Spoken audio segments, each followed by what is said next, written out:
Alright, hey everybody. Just got home from work.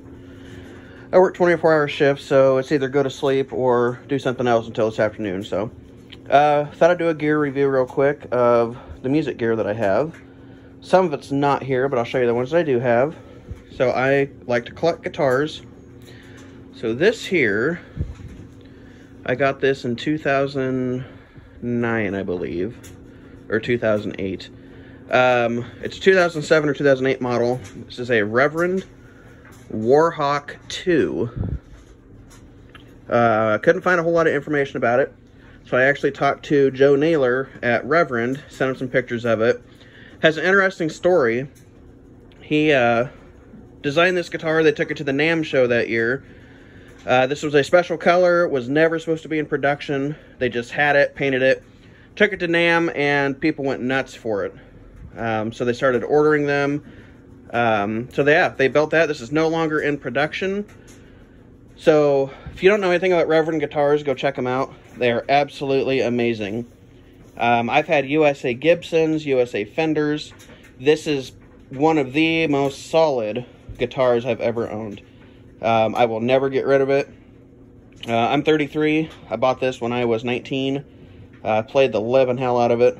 But it sounds amazing. Has the humbuckers, as you can see. Tone Pro style bridge. Volume. Tone. Then this is what's called a bass contour knob that's special to Reverend. You can get any sound out of this. I love to play Stevie Ray Vaughan on it. You put that on the neck pickup, turn that tone down a little bit, crank that bass contour down, and you get awesome, awesome blues sounds. And then when you're ready to rock, flip it down to the bridge position, crank the volume, crank your tone, crank your bass contour. It's amazing. It's a neck through design, so the sustain is awesome. There is a little bevel right here, as you can see. So it's a 3-piece body. Has a mahogany neck with dot inlays. I love reverse headstocks. It's absolutely awesome. And let's flip it over here. And it has Wilkinson pin lock tuners. As you can see, this was number 8554, and then it's signed by the person that inspected it, designed it, built it, whatever. This is not a made in America one. This is a later run, so it's made in Korea. I usually hate painted necks. I am a straight wood guy on the necks through and through. I love a maple neck or a flame maple. When I got this, it was already used. It was still like new, but it was already used. I didn't really have to do anything to this neck. I did not take any steel wool to it, nothing. It flies. Again, I hate painted necks, but this one has never been an issue. Look down here at the neck pocket. Again, it's a set through neck. Said I've had this for, I'm terrible at math, but 10, 12 years. Never taken it outside, never gigged with it except once. Has 0 scratches on it. And absolutely love it. One of my main guitars. My Levy strap that I bought with it. I traded an American Highway 1 Fender strap for this. Best decision I ever made. But if you guys want to hear any tones, let me know in the comments, and I will post a tone video when my wife's here to run the camera. Okay, so I'm going to put the phone down for a second. Let me grab another one. Be right back.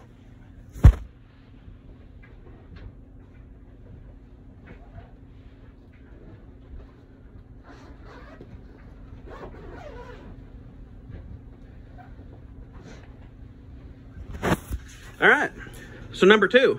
Sorry, that's all my work crap. I just throw it in our back room when I come home. So this is a Yamaha Pacifica. I've had this one for 3 or 4 years. It is a PAC 812W. No longer in production. Don't recall which year this is. I did talk to Yamaha about it. Let's just start with the back on this one. Spurzle, not Schaller. Spurzle locking tuners. There's my maple neck. Absolutely love it. Love it, love it, love it. This is a 4-piece bolt-on neck. It looks like it's a red color. It's not. It's more of a brown sunburst. Turn around here. If you've never played a Pacifica, let alone to hire in one, please, please do. The year this was made, it was the highest end model that they had. I picked this up in Wichita, Kansas at Guitar Center for like 375 bucks. Absolute steal. It's a throwdown between this and the Reverend. I'd hate to get rid of either one of them, but out of the two, I would probably keep this one. I play it more, especially with the humbucker. Single, they're Seymour Duncans. 5-way switch. Anything from rock, blues, jazz. This will do it. No buzz, no hum in the pickups. I set up all my guitars myself. Intonate them, adjust the necks, whatever I need to do. I've done it to this once. It's never moved. We're in Kansas. It gets hot, gets frigid cold. It's always in the house, but you know how humidity and stuff affects guitars. Never hurt this a bit. It's hard to see, but you do have a contour right here, like a strap. It's got a Wilkinson trim system. Absolutely amazing. My whammy bar's in the case. I'm not going to put that on, but I put the black knobs on. It comes with white ones. I just happen to have those from another guitar I had. And then that used to be black. The switch there, it just wore off. But absolutely phenomenal guitar. If you've never played one, if you like the Strat sound, look at a Pacifica. Freaking amazing. It's going to get some new strings this afternoon. I think I'm going to put some 12s on it. So close I can get to that Stevie Ray sound. But you want to hear any sound clips? You know what to do. Smash a like and a comment. Okay, let me grab another one and put the phone down.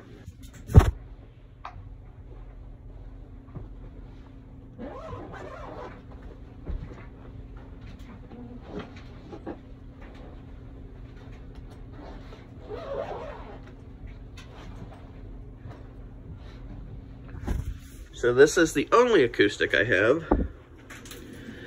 This here is an Ibanez artwood. It is a...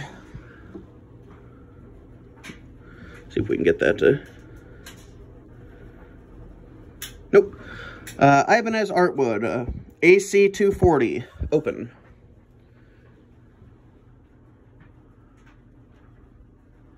Wow, I don't know why that's... there we go. Ibanez artwood. We'll start at the back with this one too. Grover tuners come standard.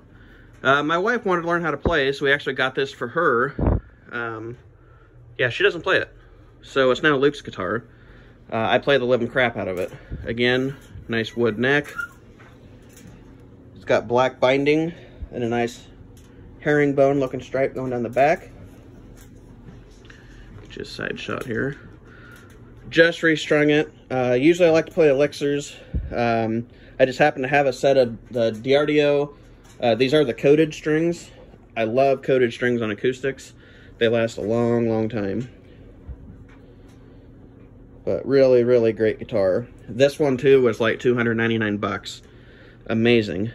Let me get you a little sound clip here. I'm gonna put you in my pocket for a second. Hopefully it's in tune.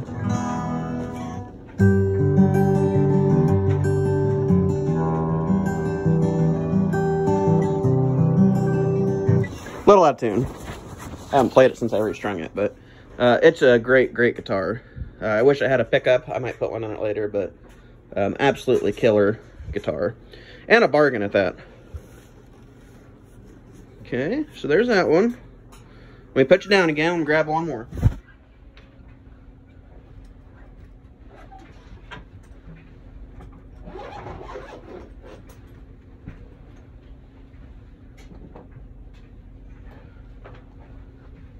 Okay, so this one here, before we open the case, I bought this on my wife and I's honeymoon, 2013. I sold my Harley Davidson that I had so we could go on our honeymoon. So when we went, we had a pretty good chunk of change. We got some really, really nice cash for some gifts that the friends gave us. So we got to Tennessee, and I thought I was going to either buy a Les Paul or an SG. I had a brand new Gibson SG when I was 19. Biggest pile of crap I've ever owned. Loved it just because for what it was. Love Angus Young, but it was just a pile of crap. So, got there, played the stuff. For my first anniversary, my wife got me a Rudy's Music in New York City sticker, Rudy's coffee mug. I don't know where it is, I'd show you, but a bunch of Rudy's pics, just some really cool stuff. Some friends of ours went to Florida, got us a sticker. It's my brother's band in Denver. If you guys want to listen to a good, wholesome band, look up Goodnight Freeman on YouTube.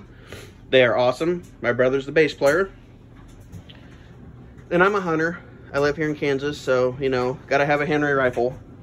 And then, of course, Sweetwater. Shout out to Sweetwater. Best customer service, hands down, when it comes to music here. Alright, guys, here we go. This is a 2012 Epiphone Joe Pass Signature hollow body killer guitar.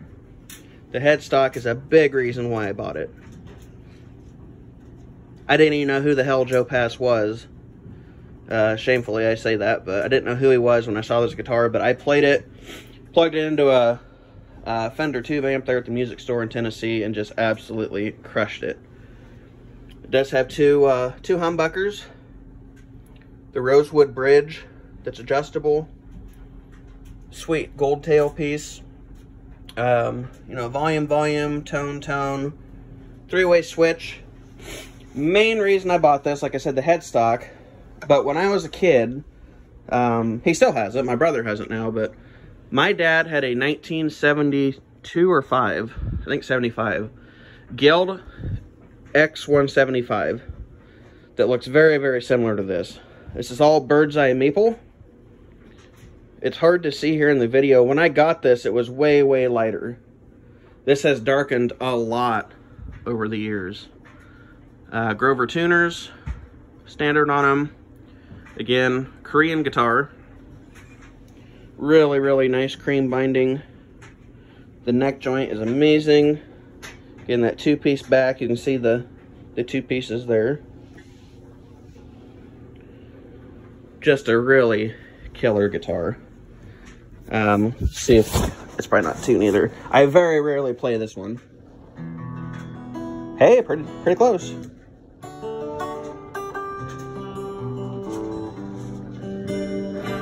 But wish I could play jazz. I can't. I'm not that good.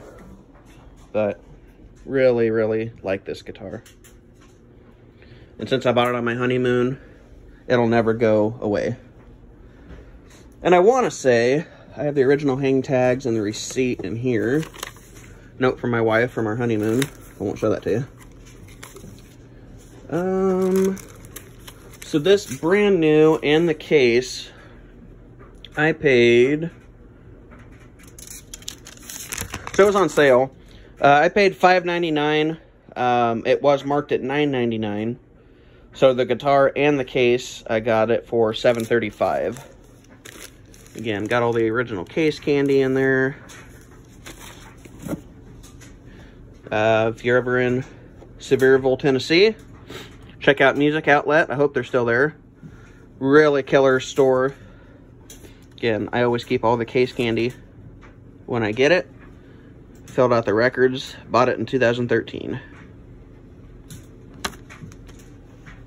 Let me put this up. I do have one more electric. I don't have it here. My dad has it.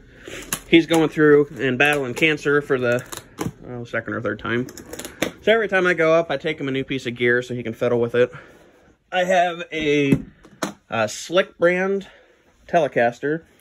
Earl Slick was David Bowie's guitar player for quite a few years. And he has a signature brand of Telecaster, Stratocaster, Les Paul Jr. knockoffs that you can buy through guitarfetish.com. The one I have is a solid, I want to say it's a ash. Don't quote me on that. I think it's an ash. It's white. It's relict. They put a single coat of paint on it, sand it. The really cool thing about it, it has brass tuning pegs, brass bridge, Killer pickups, single coil pickups, absolutely freaking awesome. They're like $200 guitars.